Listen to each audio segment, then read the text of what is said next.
Hey guys, this is Comic Uno, and today I'm doing a review for the Mighty Morphin Power Rangers Annual 2016 issue 1. And before I start talking about this issue, just want to give you guys a couple updates. Of course, I have Comic Uno episode 159, and that show where I review all the comics I read this week in one show, so be sure to check that out. All the exclusive comics are in description below. But let's start talking about the Mighty Morphin Power Rangers Annual 2016. That is a long title. Now I will mention, you gotta zoom in here.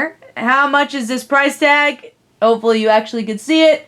It is $7.99. That's kind of pricey. I will say I do like the covers though. It actually feels like cardboard. So you definitely have the quality there. And there's a lot of pages. So maybe it is worth $7.99.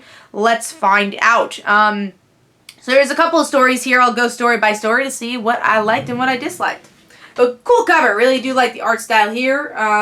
And let's see what's going on with the stories, like I said. The first story was definitely my favorite. This is a week in the life of the Red Ranger. Just gorgeous artwork. I love this style of art. It just works so well with the storytelling here. So detailed. I love it. I love the colors. It worked for me. Yeah, this is definitely my favorite story because it made me like Jason even more than I already do. It shows that this guy never gives up and doesn't want to disappoint anybody, even though his week is kind of hard. You know, he does a lot. He has a lot on his plate, but he never wants to disappoint people in his life. And I love that. I thought it was told really well. The next story was with Bulk and Skull just being Power Rangers, which, you know, is kind of a cute story. It wasn't my favorite, but it was cool. If you like these characters, I think they're okay. Their comedy is, you know, not my favorite, but it was cool. It was an interesting story.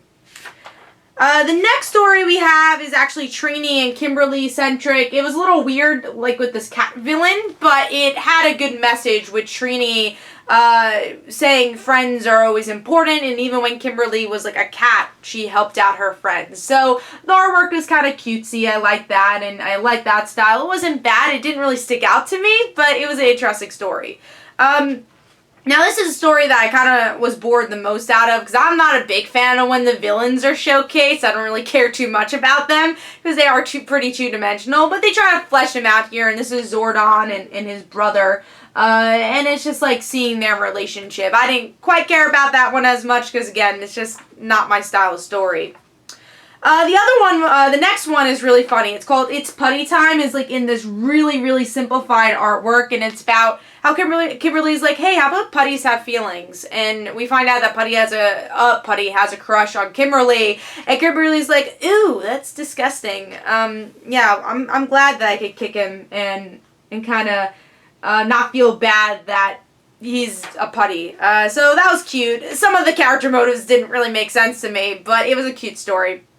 And then last is just showing our team being in their civilian outfits and still trying to help this little girl find her mom. So that was a cute story. Again, a little forgettable also, but it was cute. And that's all the stories. And honestly, I wasn't really disappointed with any of them. Again, there's some that I liked less than others. Like, again, I think my favorite being the Red Ranger Jason part of the issue. But I do think a lot of these short stories gives you a lot with these characters, gives you a lot of kind of cool Elseworld stories. So if you're a fan of short stories, you're a fan of the Power Rangers, I say pick it up. But if you need to like kind of save money this week and you know you're kind of on the fence with the annual, I won't say it's mind-blowing either. And I kind of wish this was like $4.99. I could totally recommend it if it was $4.99, but $7.99 is really pricey. So unless you could get this for a cheaper price, I'm kind of on the fence for it. But there are some interesting stories, and I think it's a better annual than I've read with other series with these type